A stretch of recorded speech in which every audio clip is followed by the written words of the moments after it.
Welcome to Your Story Doesn't End Here, the mental health podcast for military and veterans. I'm your host, Rachel, and my mission with this podcast is to be a voice for those who don't have a voice, bring awareness to mental health issues, and provide value and solutions to help make life more abundant. Hey everyone, thanks so much for coming back for another episode. Today's guest is Labrea. She is a divorced single mom of two. She's an Army brat turned Navy corpsman. She was raised in Germany and she is separating from the Navy in 10 months. Labrea, thank you so much for being on the show today. Thank you so much for having me. I'm a fan.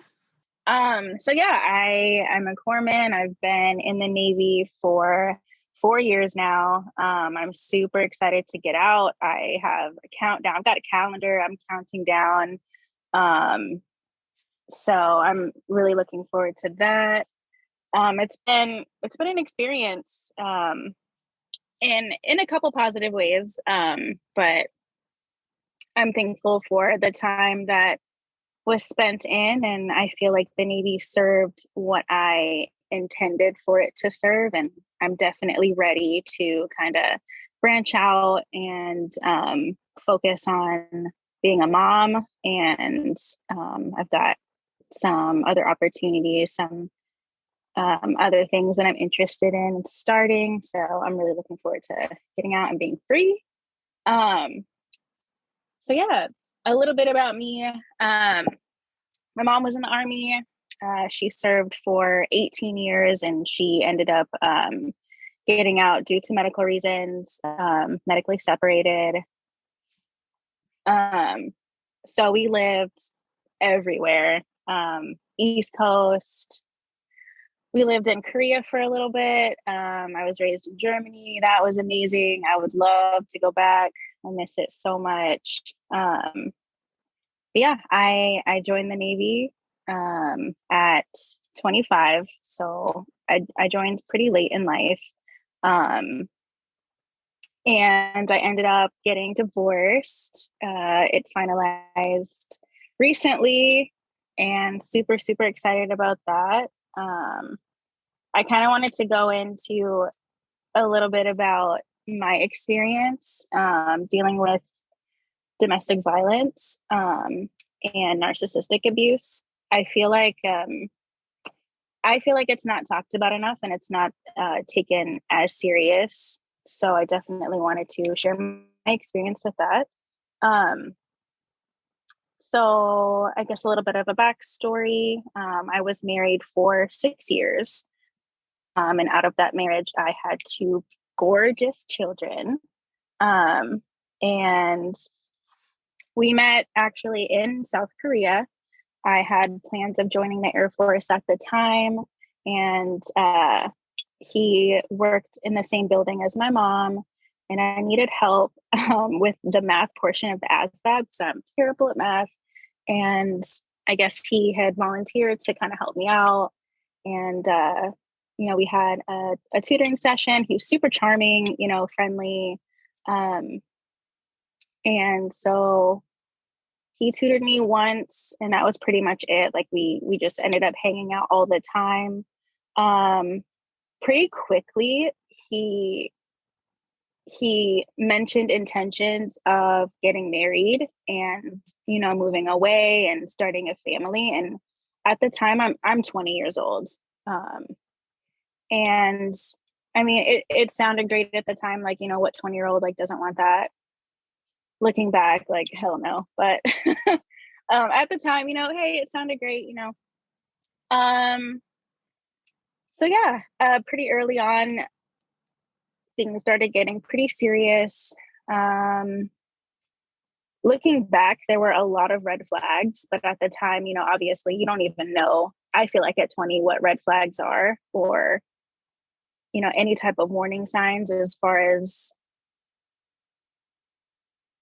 men. I grew up pretty sheltered and I didn't have much dating experience. And so I feel like I was the perfect victim for him in every single way. Low self-esteem, naive, a people pleaser, pretty much willing to, go above and beyond for somebody, without any type of, reciprocation. But yeah, so let's see. We dated for about 3 months, and then he actually proposed to me, and I said yes. You know, he got the approval of my mom, and my mom is not an easy woman to please. um, she's not easy to please, and so in my mind, I'm like, wow, like if you can impress my mom and you can get her approval, like you have to be like a really amazing man. Um, so yeah, we got engaged, and we got married 3 months after that, actually. And then we moved away. He got stationed in Colorado, and so we moved there, and I ended up having my daughter. During that time is when I noticed a huge shift. I feel like as soon as we got married, I noticed just like hot and cold behavior, as far as like seeming to be really nice to me, and then he would go like days without even speaking to me. No phone calls, text, anything like that. And this would happen pretty frequently. And I remember like reaching out to my mom and reaching out to my godmother, like, hey, like he's doing this. I'm not really sure like what I did. I'm not really sure how to fix this. Like I kind of want to come home. I'm not happy. Like this just doesn't feel right. Um, and when I say this, I don't say this to put blame on anybody. But they basically were just like, hey, just keep trying. Like, Merritt, it's worth it. Keep trying at this. You both are really young. Like, kind of stick it out type of situation. And so I did. And it ended up getting a lot worse. There were lots of cheating involved, and like physical altercations that happened. And I ended up getting pregnant with my son about 9 months after I had my daughter. And it was at that time that I kind of I needed to figure out a plan for myself as far as getting out safely, because it was just getting worse, and I couldn't just leave. I feel like a lot of people don't understand. It's easy to say, like, girl, just get the hell out. It's easy for other people to say that when they're not in that situation. And I was in a constant state of fight or flight, and I couldn't just leave. Like two infants, like there was no way. So I needed to make a plan. And my plan was to join the Navy and to gain that independence. At that time, I wasn't working. I was just taking care of the kids.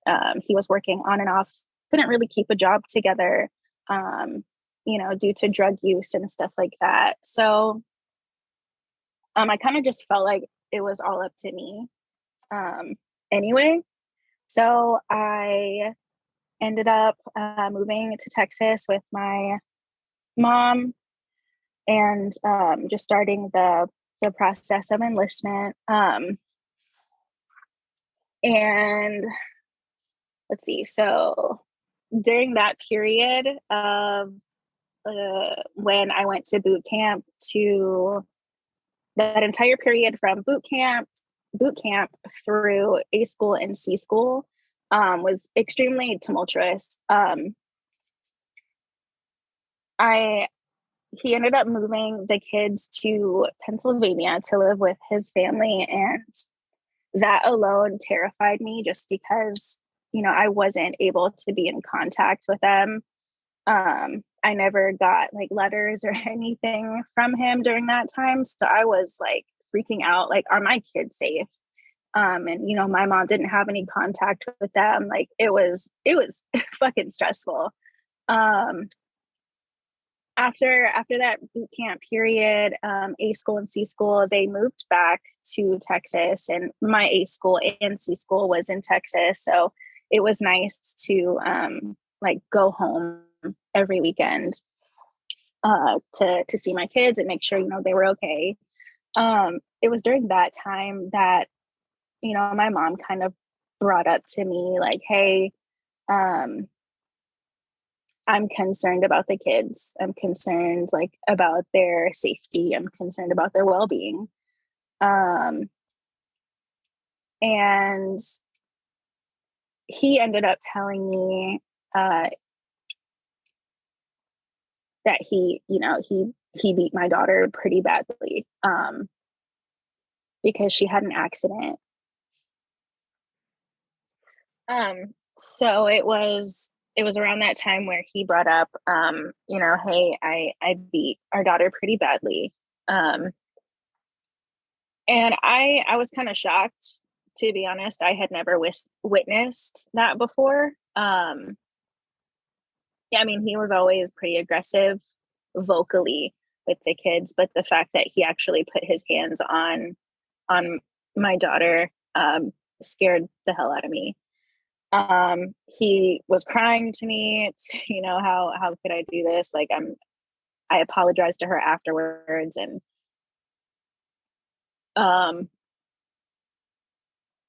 like I struggle with a lot of regret and a lot of feelings of a lot of feelings of guilt, because I feel like me now, I would have handled the situation so differently. But I'm trying to be like graceful with myself with like, I honestly didn't know. And I did the best that I could at the time.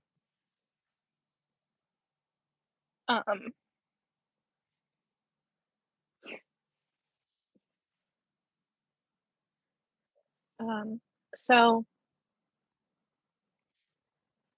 after that conversation, I had gotten orders to the place that I'm at now, and I could tell like things were kind of shifting in our relationship, as far as like he and I at this point I could kind of see through it, as far as him using me, I felt like, for money, and the things that I was able to provide, with now being the only person, you know, with a career, a job, you know, a steady income. And so, you know, he was being super nice and, you know, super helpful around the house, and it was confusing, because it would be like, honestly, it was a roller coaster. There was highs, and then there would be so many lows, and just super confusing. I feel like my breaking point was, one day I woke up. Well, my son woke me up, and I turned over and I looked at him, and he was covered in bruises. Um, his neck, his chest, his arms. And I immediately, you know, FaceTimed my ex, and I'm like, what the fuck happened to my son? And he starts screaming at me. He fucking fell. He fell on his toys. You know, don't let anybody see him. Like, this is your fucking fault. Like, you did this. And it was that day that I started researching divorce attorneys. Um, like the level of fear that I was in, like I had no idea what he was going to do when he got home. I didn't know like when he was coming home. I didn't know how much time we've got. Like I felt like I didn't have like any resources. I felt like I didn't have anywhere to go. I felt stuck. And it was a terrible feeling. Um, so I kind of had to like pretend a little bit, like kind of put on a mask, like, yeah, I forgive you, everything's okay. But really kind of be sneaky and try to get the fuck out of this situation. Um, so I ended up, securing an attorney and getting a restraining order against him. And um, the restraining order was kind of weird because it wasn't just like a that day type thing. There was a period of almost a week, I think, um, of time where he was still able to be in our home during that time, and I refused to be in our home with my kids, and so we actually stayed with a friend for that period of time. And I ended up getting a new phone. The day that he was ordered to leave, I had the locks changed, and it took a while to feel safe in my house. I always felt like he was watching me, or he could be stalking me.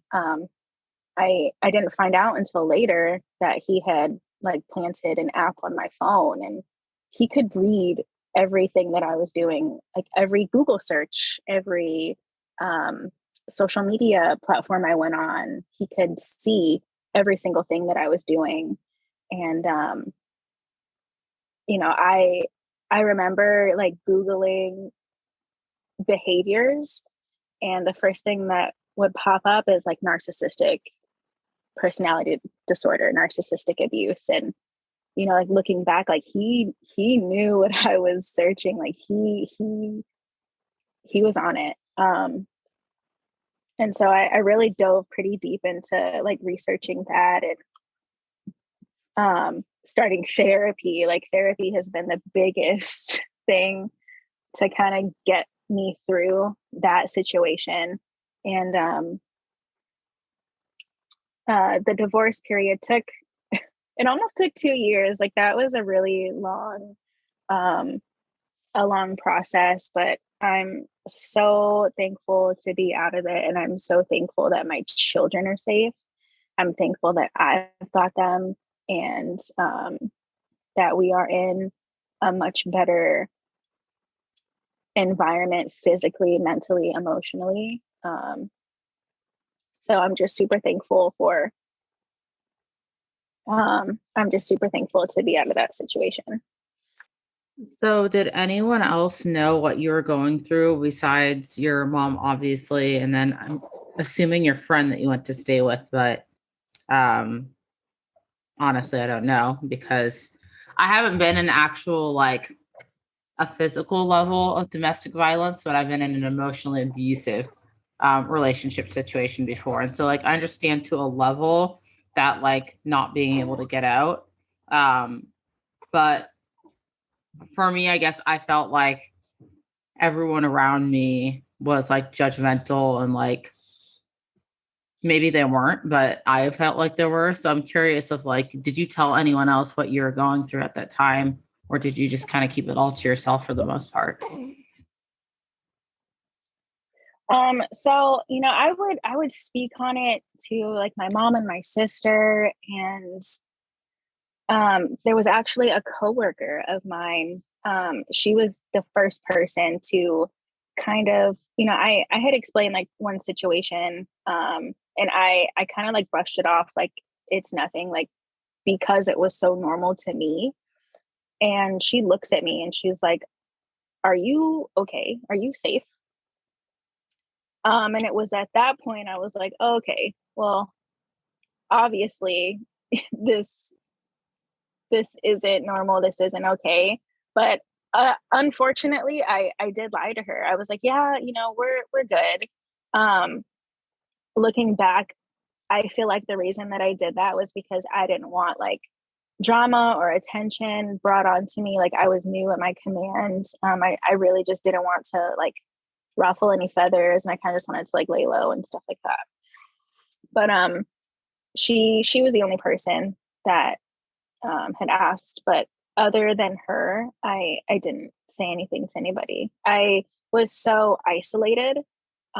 He had us so isolated from everybody, that I couldn't even reach out to anyone if I wanted to. I didn't really have friends. So I almost feel like for me, I know like when it came to anything mental health with the Navy specifically, I know that I didn't really say things to other people in my command about what was going on in my personal life because I didn't feel like it was a safe place to do so. Do you think that maybe that's kind of the reason why you didn't tell anyone what was going on? Absolutely. I kind of felt like, maybe my kids would like get taken away. He would always threaten that for me. And so looking back, that's another reason why I kind of just kept my mouth shut, was, because I like, my kids are my everything, and I didn't want anything to happen with my kids. And, no, I didn't feel like, my command was safe. I didn't feel like there was any safe space to reach out. So what resources did you end up utilizing once you finally were at that place where you got the restraining order and you were, I guess, crawling yourself out of this situation? Did you just do everything yourself, or were you able to find something in the community or that your attorney provided you to help you get to where you're at now? So therapy, I found a therapist who specialized in trauma, domestic violence, narcissistic abuse. And it was through I want to say it was the Fleet and Family. So we didn't have very many sessions, unfortunately. And she kind of referred me off because I needed, more than 6 sessions to kind of get through this. But during that initial time, she helped me a lot with just like getting back to a place of feeling safe. So, she was really, really amazing during that period. But as far as anything like in the community, I don't think we had anything, I want to say. When my command did kind of find out, because like there was a police incident where I ended up having to call the police. So my command did end up getting involved during the end. I think the only thing was mentioned was the CADA. And so calling them, they didn't really have any resources available at the time because it was during the height of COVID, unfortunately. So when you went to therapy, was that something that was done through the military base once you were referred off? Because I guess I'm not super familiar with the Fleet and Family structure. I think I went to Fleet and Family maybe one time ever. But I knew that that's not what I needed. And I didn't feel like it was a good fit there. So when they referred you off, what did that process look like? So when they referred me off, they kind of just gave me a list of therapists in the area. And, with calling them, they were booked. They had a long wait list, and like I literally couldn't wait. So there's an app that I still use today. I have an amazing therapist through this app. She is fucking phenomenal. It's called Doctor on Demand, and it's extremely easy. I recommend this app to pretty much everybody I talk to. It's really easy to make appointments, and they take our insurance. So I highly recommend Doctor on Demand. Wow, I've never heard of that app before. I think I've heard of, I can't even think of the names off the top of my head. But you're not the first person to tell me, like someone who's in the military that is utilizing an app as an outside resource. And I think it's amazing that we have this available to us, especially for people that aren't comfortable talking to a therapist on base. And I think that that should be talked about more often for people that do need help. So I love that you're able to utilize that resource. Um, what do you think would have been helpful for you at that time from the military? Like, do you think that just feeling like it was a safe space for you to reach out to ask for resources, or do you feel like there's really anything that your job, and the reason I asked this, I guess just to lay some background on this question, is because obviously you know this, in the Navy, like our job is realistically like a huge part of our life. And so I feel like there should be some kind of support system, at a minimum, like getting to know the people around you so that you can provide resources. But what would have been helpful for you at that time? Yeah, I think the main thing that would have been helpful is, maybe my leadership just kind of sitting me down and being like, just talking to me as a person, as opposed to, my rank. Just kind of, are you okay? Like, are you safe now? Do you need anything? I felt so alone. And I'm away from family as well. So it was just kind of me and two kids, and I have to like navigate moving on from this situation. So just a safe space, just there's gotta be like better resources out there. My entire leadership was men. I was the only woman, and no one else has children. So it was just kind of like no one really knew how to approach it. No one really knew like what to do or how to talk to me, unfortunately. So did it end up making it worse for you, do you feel? Or do you think that it was just kind of like a compartmentalized thing, like this is work, this is home, and we just kind of don't combine the two, do my time, and then go back home to my kids? Oh, for sure. That is exactly how it went. And unfortunately, I checked out pretty early.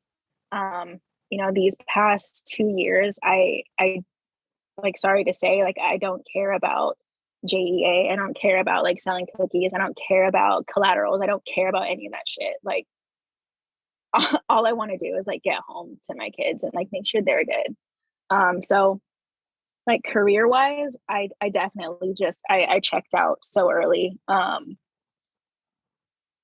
It was just go to work, do what I need to do, and then come home. So did what you were dealing with in your home life ever manifest into what you're doing in your work life? For example, I know like a lot of people that are dealing with stuff, you can really tell they have an attitude of like, I don't care, or they get in trouble a lot, get a lot of counseling shits. It looks a little different for everyone, but was there ever a time period where your leadership maybe looked at you as less of a sailor because of things that were going on in your home life? You know what? No. My director at the time, she knew what was going on. She never mentioned anything to me, but she made and this just like pisses me off thinking about it, but she made a comment to me, and it was oh my goodness, how are you smiling? Your life is falling apart. Um that shit just infuriates me.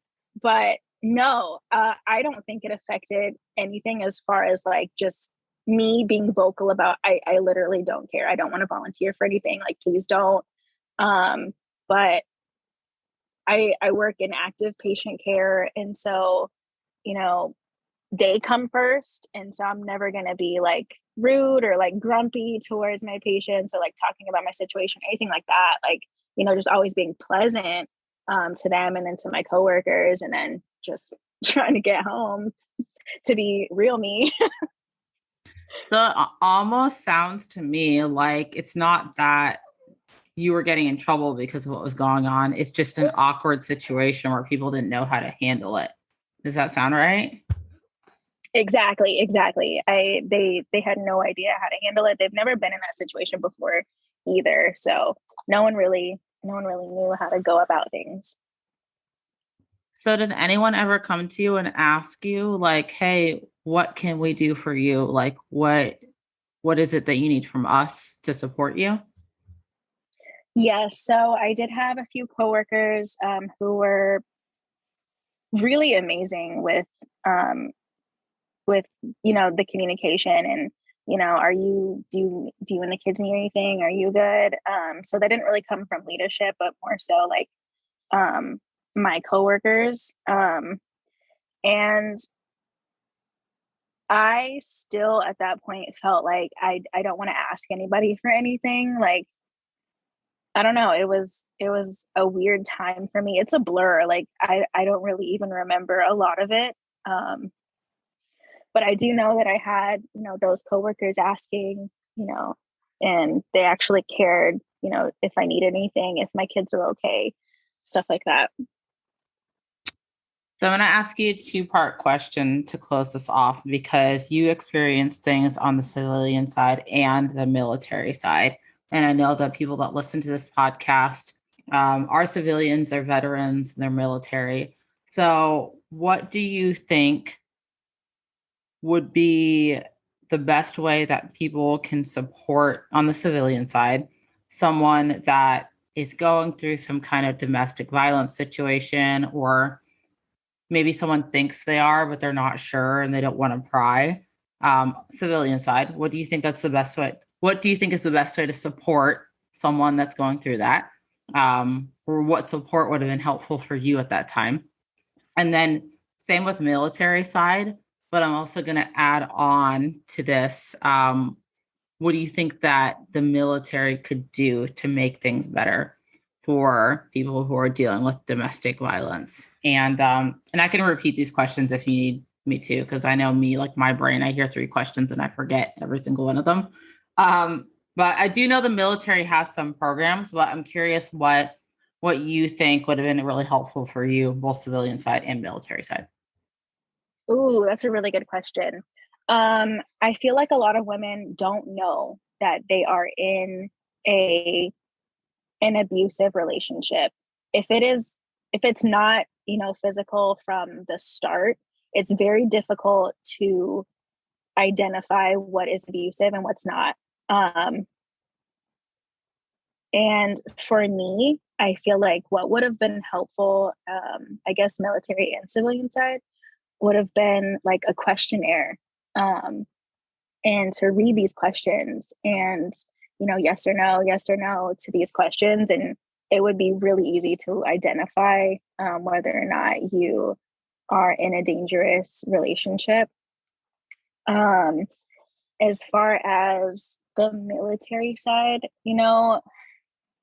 I I don't know of any other resources aside from Fleet and Family, and the only resource I got was, a counselor for a few sessions.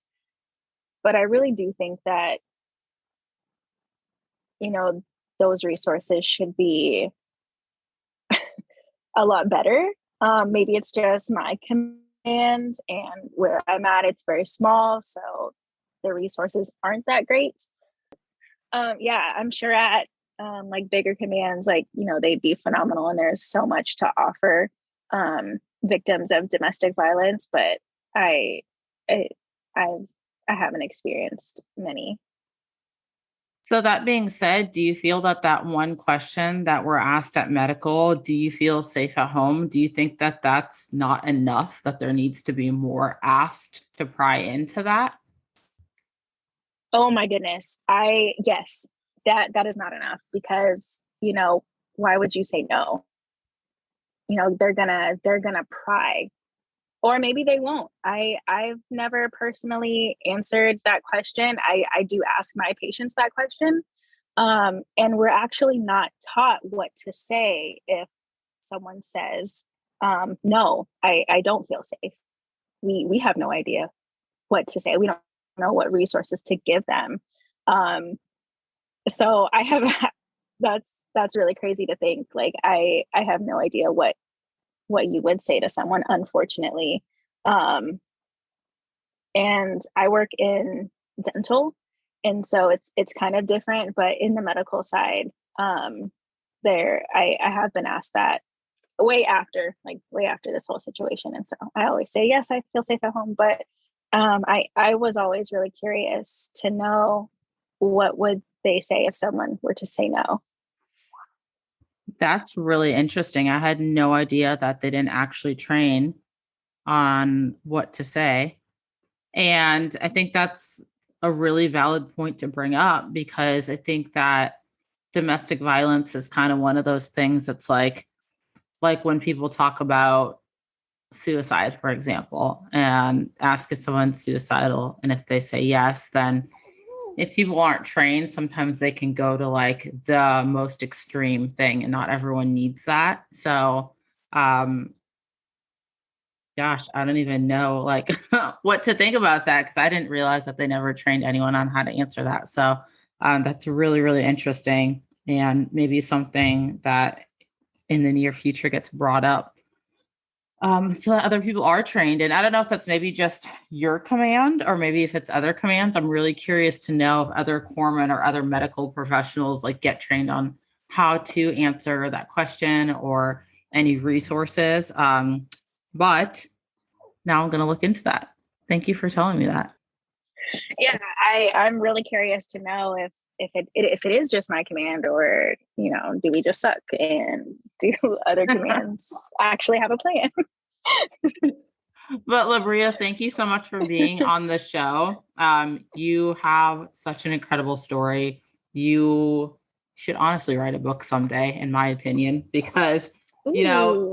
seeing you now, and seeing the person that you've transformed into, like, you would just never know the things that you've been through. And I think it's so beautiful what you've really done to continue to work on yourself and just be that light for other people. So you're such an inspiration, and I appreciate you for sharing your story. Oh, thank you so much. Thank you for having me. Thank you so much for taking the time to listen in today. Each week, I'll be bringing you value in the mental health space and its direct impact on service members and veterans. If you feel you personally got value today from this episode, it would mean the world to me if you would leave a 5-star rating and review, and share this to your audience. Until next time, remember, your story matters, your mental health matters, and your story doesn't end here.